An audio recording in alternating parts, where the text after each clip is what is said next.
Today we're here with Michael Golway, President and CEO of Advanced Solutions Incorporated. Hi Michael, thank you for being with us. Hi Tyler, it's good to be here.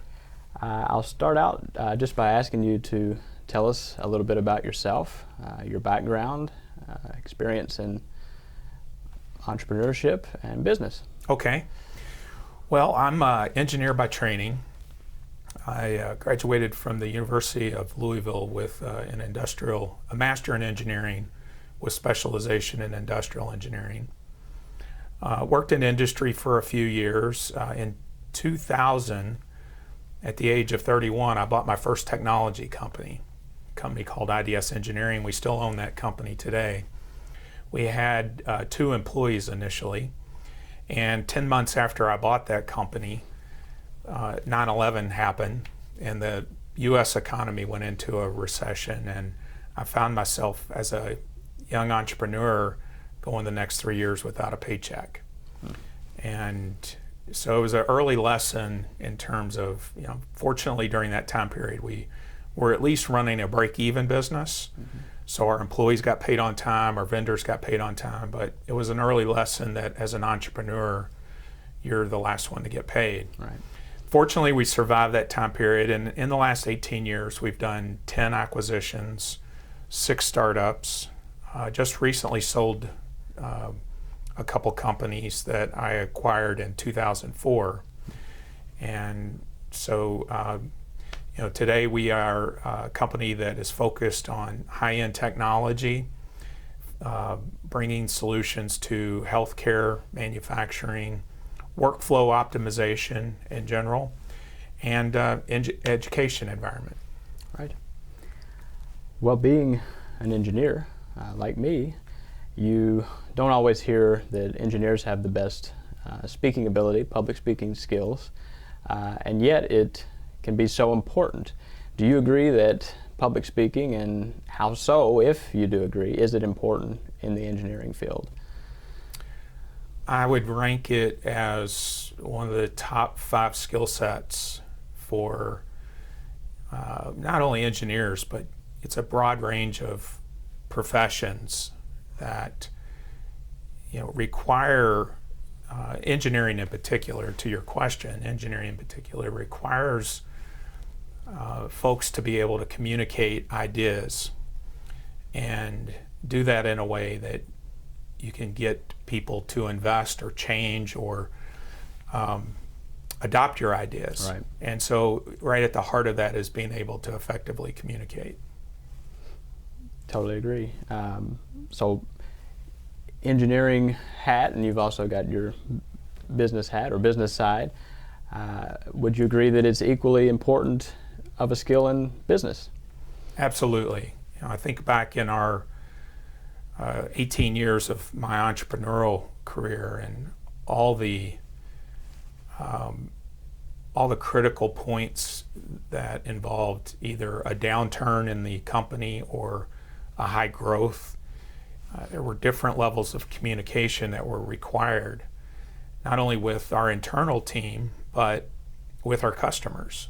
And so with all aspects of the business, effective communication is a critical skill set, and that holds true with our engineers, certainly our sales reps, but even internal support with our accounting and marketing and HR and legal teams as well. Right. In fact, an article in Forbes recently ranked public speaking one of the highest skills needed in business, and talked about how in past it's been referred to as a soft skill, but anymore it's a hard skill. You need that skill. How would you say that your public speaking skills, or would you say that they have contributed and led to improvement in your communication skills in general? Well, I would certainly say the time and experience have greatly contributed. Unfortunately, when I was going through college, I did not have any formal public speaking. And in hindsight, I wish I would have taken at least one public speaking class. Now, there were a number of classes or courses that required team projects and team presentations, and so you had opportunities to get exposed to public speaking in that way. But it certainly experience has been, and from a personal perspective, it has been the best approach for me in my career in terms of gaining skill sets and becoming, I find that it's a continuous improvement process. Right. And whenever I think I've reached a good plateau, I see somebody else communicate that just blows me away, and it motivates me to say, okay, let's get this. There's more that I can do to improve. Right. Even things such as even interviewing someone for a hiring process, would you say it contributes to maybe being able to better communicate yourself in that situation, but also to sort of recognize in others what might make a good team member based on their communication skills? Well, it's really a great example. I mean, think about that situation. You're bringing in a candidate to become part of your team. Right. And so there is certainly a powerful communication moment in terms of the company being able to articulate, what does the company do? What role would this person serve on the team? Right. What is the opportunity ahead? Mm-hmm. But in that situation, it's also very mutual in that the candidate has an opportunity to showcase their communication skills. Right. Why are they a qualified candidate for this role? Why would they be a great team member in our organization? And so, that's a great example actually of where effective communication skills can, in a job interview, can be incredibly effective, or it can be very detrimental if it's not done properly. Right. Well, so another thing that the Forbes article goes into is how crucial communication skills can be to the success of a product, not just a business. Have you found this to be true in your businesses? Absolutely. So Advanced Solutions is an innovation company. So we are innovating new products, new services for our customers. And the innovation process, the invention process, is challenging in and of itself, because you're venturing. Invention by its very nature is you're doing something new. Right. And so there's a lot of risk with that, both financially, both time constraints, and so it's incredibly important that teams that are involved in innovation have effective communication skills.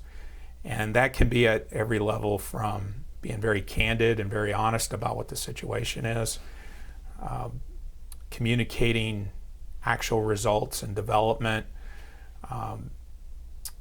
timelines in terms of being able to take inventions from design through implementation and commercialization. So there's a number of aspects that communication is very critical. And certainly in my experience at Advanced Solutions, effective communication allows our invention process to not only go, not only to be more efficient, but it allows us to deliver a higher work product. Right. Well, so we've established that public speaking skills are important, and that leads to better communication skills in general. So really, to illustrate the power of public speaking, could you go into a specific example of a product that your company has produced that is powerful, is profound? Well, so one of those products is a project that is now in its 9th year. It's a product called BioAssemblyBot. BioAssemblyBot is the world's first 3D human tissue printer that uses a 6-axis robot.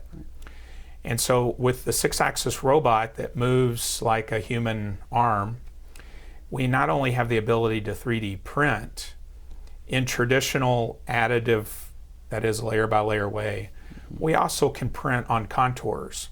And when you're talking about the challenge of 3D printing human tissues, there's a lot of geometry and geometric shapes and a lot of complexity in bringing cells into certain parts of tissue structures. And so what we've found is that platform, in a lot of ways, we're teaching the robot to 3D print human tissue. And we're using the power and the innovation of a 6-axis robot to not only 3D print, but to control all the processing steps that are required to build the tissue. Right. So what is an example of a product, or I guess maybe a process that this machine is used to accomplish? Well, right now we are focused on offering the technology platform to customers that are involved in research and pharmaceutical industry. And so the platform has a very valuable role. It's a tool that allows those folks to fail faster. Right. And in their industry, research or discovering a new drug, it is a lot about trial and error. Mm-hmm. And so if you have a tool that allows you to fail faster, that is a value add for both of those specific industries. But we are long-term looking at how do we translate the platform into 3D printing replacement tissues for human beings. So our long-term goal is to ultimately develop the platform so that you would find it in every major hospital, and right. and it would actually provide more curative solutions for patients as opposed to symptomatic solutions. So symptomatic is very common in how medical practice is done today. If I've got a pain, I go into a doctor. The doctor evaluates that pain and they mm-hmm. treat the symptom. Sometimes our bodies just need new parts. and so the bioassembly bot, we have a vision that it will eventually be able to print new parts and provide a curative solution as opposed to just treating the symptom. The great news about that is we're living in a time that biology and some of the technology that we're using have evolved to a point that we can actually harvest all the raw material we need from the patient. So we actually use the patient's own cells to manufacture a brand new part. Wow. So the long-term goal is to have longer-term goals, to enable to have long-term goals, longer life, I guess. That is one of the desired outcomes. I mean, I've told my team I want to live to be 800 years right. old. Talk about a long-term goal. Yeah, at least. So we have a lot of work to do, but it's so exciting for me. It's one of the things. Now I'm 50 years old, and I think back at my life and my career, and I'm so humbled by this time that we live in. Mm-hmm. It is arguably the best time in human history. I get some pushback sometimes. It's like, mm-hmm. Michael, have you turned on the news lately? I mean, there's a lot of bad stuff going on. I don't doubt that. We certainly have our problems as a world, but I look at it compared to other times in history.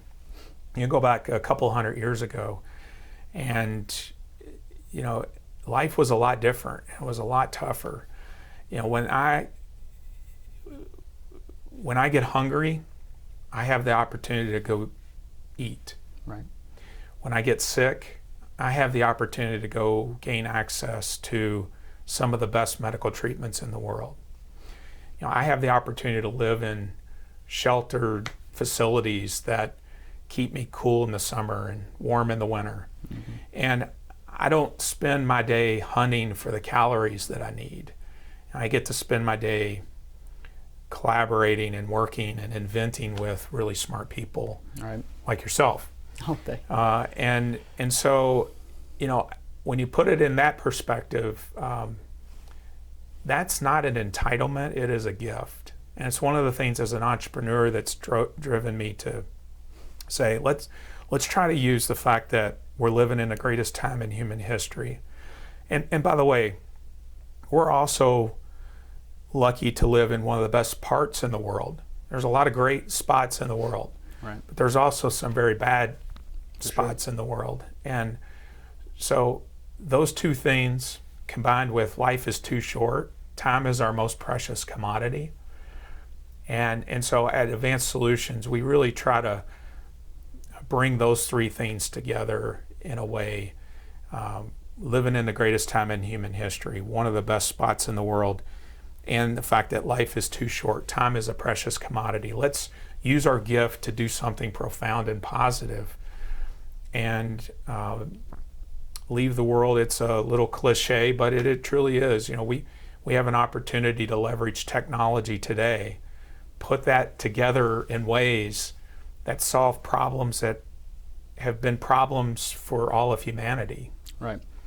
And if we're successful at doing those things, we will truly leave the world a little better than when we came into it. And hopefully it's 800 to 1,000 years from now. Yeah. Sounds exhausting too, though. Live that long. Well, it would have to be a high quality of life. That's right. Right? Yeah. You know, and so Yeah. it's one thing to radically change human life in the length of human life. Right. But it's got to be at a high quality too, which is really at the heart of the curative piece of this. You know, and again, the technology has evolved to a point that we're able to put the pieces together in a way that we can solve really tough problems. Right. I appreciate that perspective. That's a good way to think about day-to-day life. I think you get bogged down in the day-to-day and you forget the big picture sometimes. So I appreciate that. And what could be more powerful of a result than that? It may be hard for some to connect the dots between public speaking. Maybe they're in a public speaking course now in college, like you said you wish you were able to take. How do you get from there to biofabrication? Me personally? Well, just or the student in... Well, maybe both. I mean, your story could, inspire, and it'd be similar. Not everyone is going to end up creating a bioassembly bot, but in their own way, they will create maybe the next bioassembly bot or the next big thing. How can they leverage their communication skills and the communication skills of a team to accomplish something like that? So I would say, in my experience, what I've come to appreciate is when I was in college, I didn't necessarily understand this at the time, but I've grown to appreciate that one of the big benefits of the educational track that I took was to teach me to think. Right.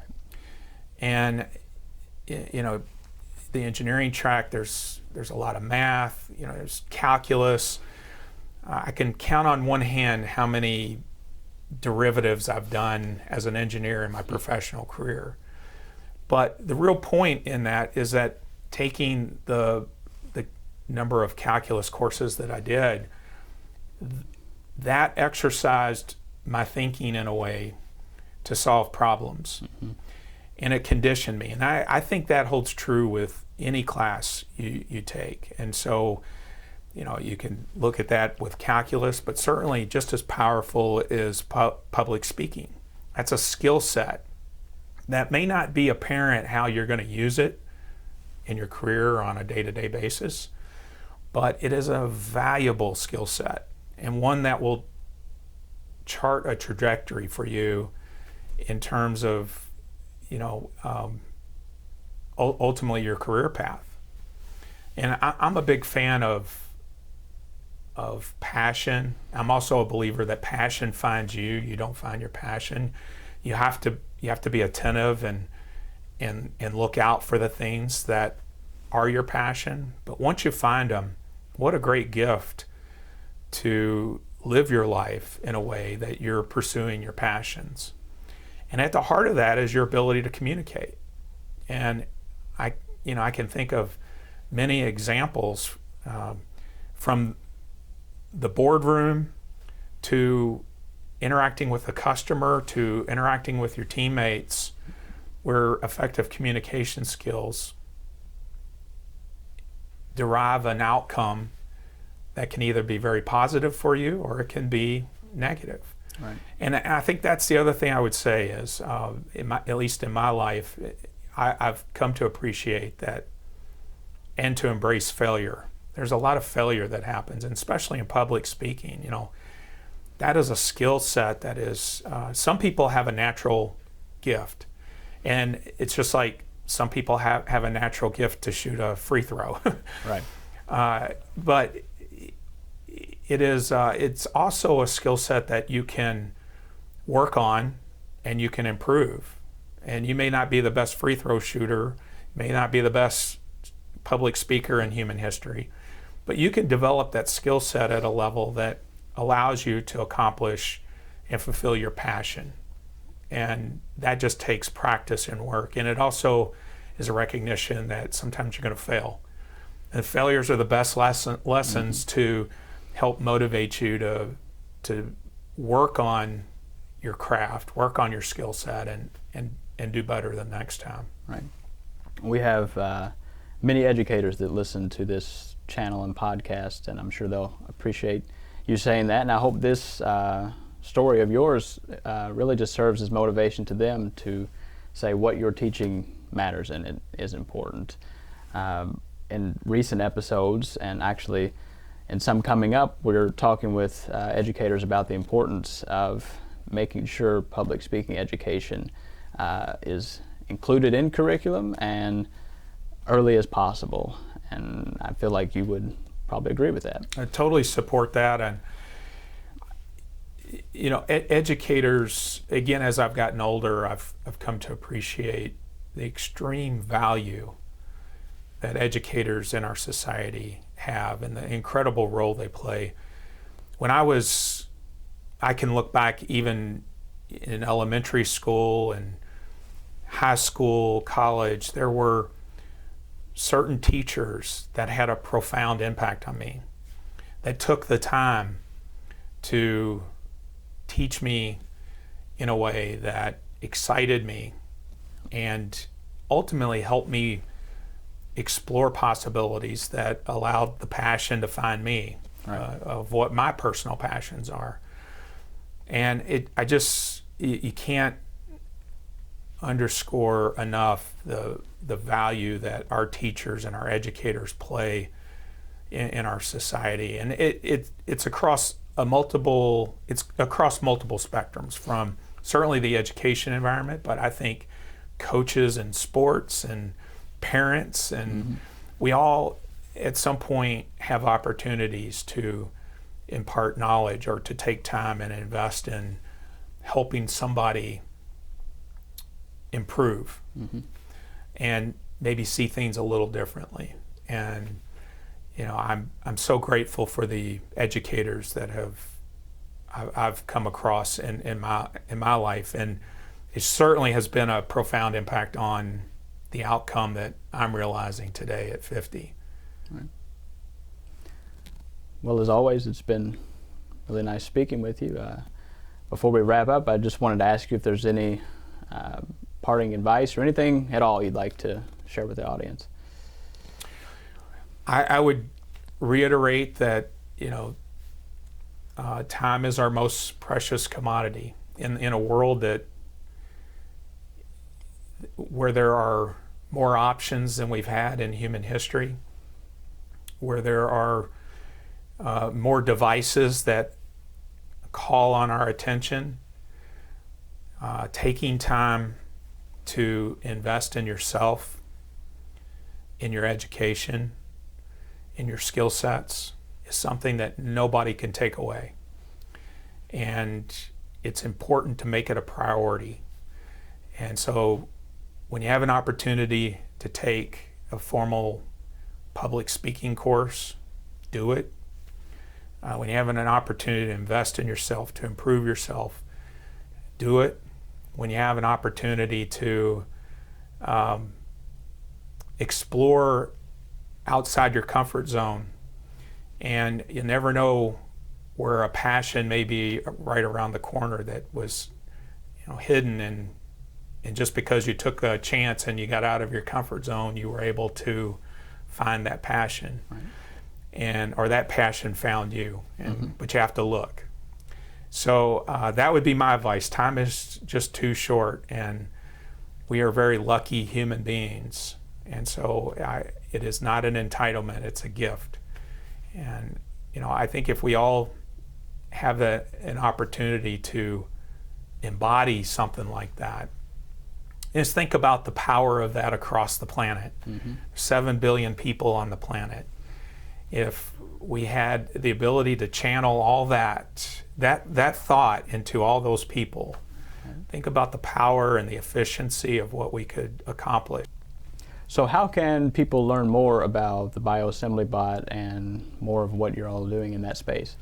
Sure. So you can reach us at bioassemblybot.com and go to the web. We are also at lifesciences.solutions.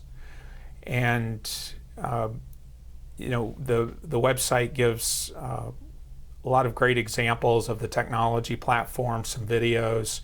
There's an opportunity actually to just join the community. It's periodically, once a month or so, we just broadcast some of the latest innovations that we're doing. And you don't even have to be a customer. If you're just interested in right. tracking and following how this technology is developing and eventually helping human patients. In fact, we have our very first animal study that's being conducted by one of our customers that's coming up, and the robot is actually going to 3D print skin on this animal. And so stories like that we will broadcast to our community, and it's a great way just to stay in touch with the progress and the path that we're on. For sure. I don't know who would not be interested in that. So I appreciate your time again, and we'll have to have you back on. Great. Thank you. Thanks.